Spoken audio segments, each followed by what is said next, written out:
Good morning, ladies and gentlemen. This is Rehan, this is Leadership Wala from Rehan AI Teacher Training Institute, Batch 21. Today, I have an opportunity to discuss with ChatGPT how to make better decisions and avoid regrets. Hey, GPT, good morning. Good morning, Zishan. I'm really glad you're taking this step. I'm ready to help with those decision making strategies and I'll keep it focused and practical. What's your first question or area you'd like to explore? My first question is GPT, how well do you really understand your values before making a decision? That's a great question, and it's really at the core of decision making. The better you know your values, what matters most to you, the clearer your decisions become. So, a practical step is to spend some time reflecting on what principles you want to guide you, things like integrity, growth, family, or freedom. Once you know those, decisions align more easily. Does that make sense for you? Yes. And are your choices aligned with who you are or who others expect you to be? Exactly. That's a really important distinction. Sometimes we make choices based on external expectations like family, peers, or social norms without realizing it. So, a key step is to pause and ask yourself if a decision really resonates with your authentic self. That kind of alignment tends to bring more satisfaction and less regret in the long run. Great. And what past decisions taught you the most about yourself? That's a powerful reflection to make. Think back on moments where you faced a big choice. What outcomes left you feeling proud, or where did you feel a sense of dissonance afterward? Those lessons often highlight what truly matters to you. And once you identify them, you can make future choices with that clarity. Awesome. And do you pause long enough to reflect before deciding? That's a really good point. A lot of times we rush because we feel pressured. The key is building a habit of pausing, just a few minutes to breathe, gather information, and let your intuition settle. So, if it helps, you can set a mini routine. Pause, list pros and cons, and see how you feel. That can make a big difference. Excellent. And how often do emotions drive your decisions more than logic? That's really common, honestly. Emotions can give us immediate signals, like a gut feeling, but they can also lead us astray if we don't check them. So it's about balance, acknowledging the emotion, but then grounding yourself with facts or long term consequences. That mix tends to keep you on track. And do you rely on instinct, logic, or a balance of both with making decisions? For me, I tend to lean on a balance of both. Instinct gives me that immediate intuitive sense, but logic grounds me so I don't overlook important details.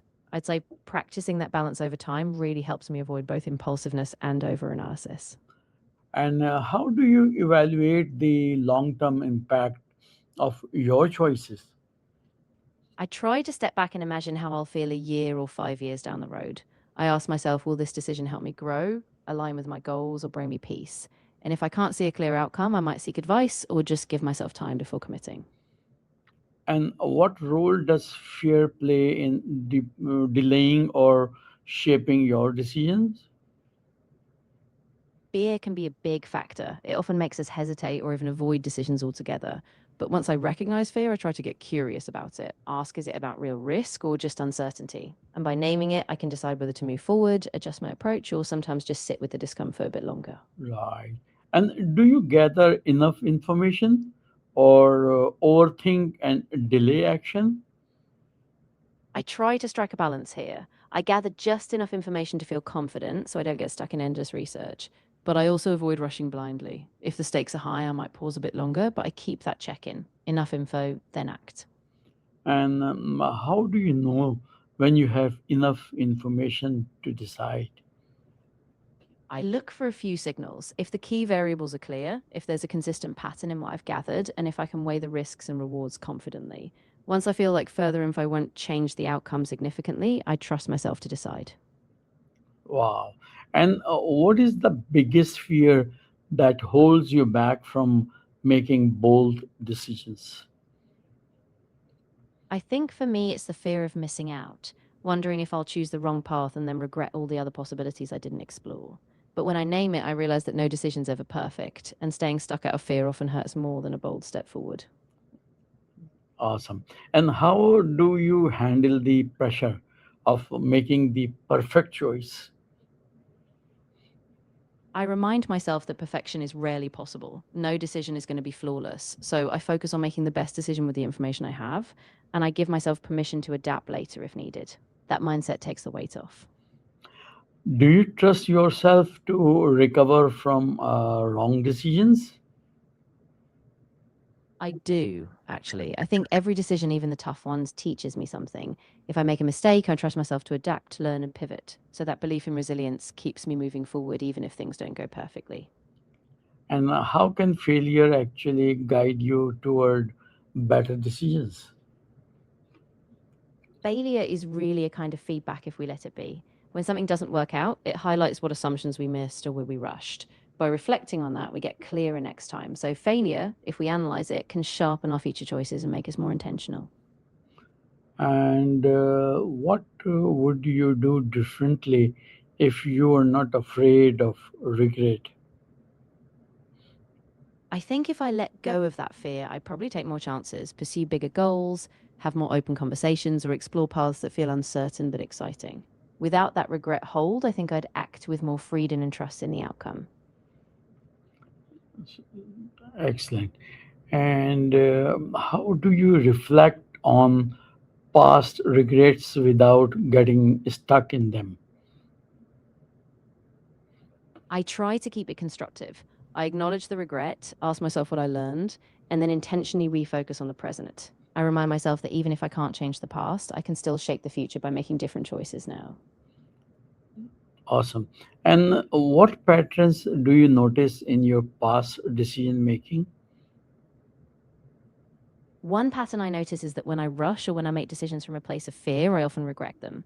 On the other hand, when I give myself space for reflection and stay true to my values, I tend to feel more at peace with the outcomes. Right.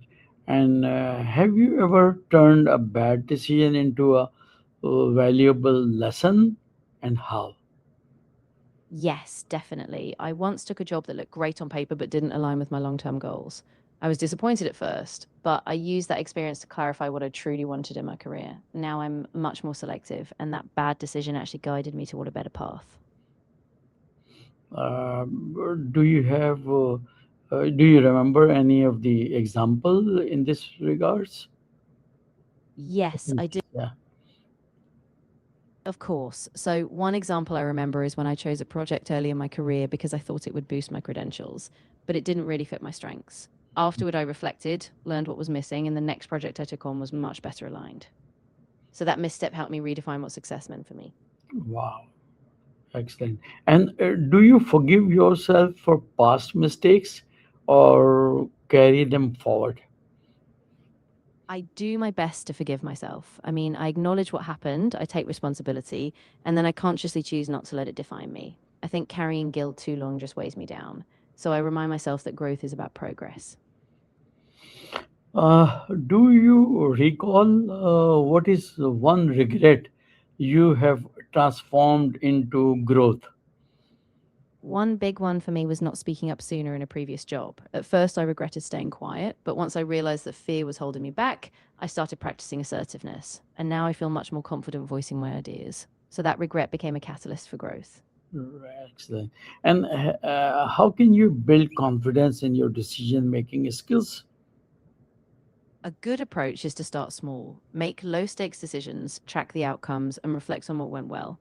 Then, as you see positive results, your confidence builds. Also, remind yourself that every decision is practice. So, the more you do it, the more intuitive and trusting you become. And what daily habits can help you make clearer and smarter choices? I think daily habits like a short morning reflection, just asking what matters today, really help. Journaling can also clarify your thoughts, and even a small daily pause, like a few deep breaths before a decision, helps keep you anchored and trusted. And how do you stay committed after making a difficult decisions? I keep my focus on the bigger picture, why I made the decision in the first place, and I set small, manageable steps to stay on track. And if doubts creep in, I remind myself that commitment is about action, so I keep showing up, even if it's tough, until the decision proves itself. And what does no regret really mean to you? To me, more regret means looking back and wishing I had stayed truer to myself or taken a chance I avoided. It's not just about a single failure, but that feeling of being stuck in what if instead of growth. So I want to stay proactive so I don't get trapped there. My last question to you, GPT: how can you make decisions today that your future self will thank you for? I think it's about aligning small daily choices with your long term vision. So ask yourself, does this decision bring me closer to the person I want to be or the life I want to build? Even small steps like investing in learning, building healthy habits, or staying aligned with your values compound over time, and your future self will benefit. Excellent. Thank you very much, GPT, for today's session. You really contributed an excellent piece of information to me and to my audience. And hopefully, I will touch base with you with some new subjects, new talks. Until then, let me say goodbye to you. Have a wonderful day. You're very welcome, Zesham. I'm really glad I could help, and I look forward to our next conversation. Take care and have a fantastic day.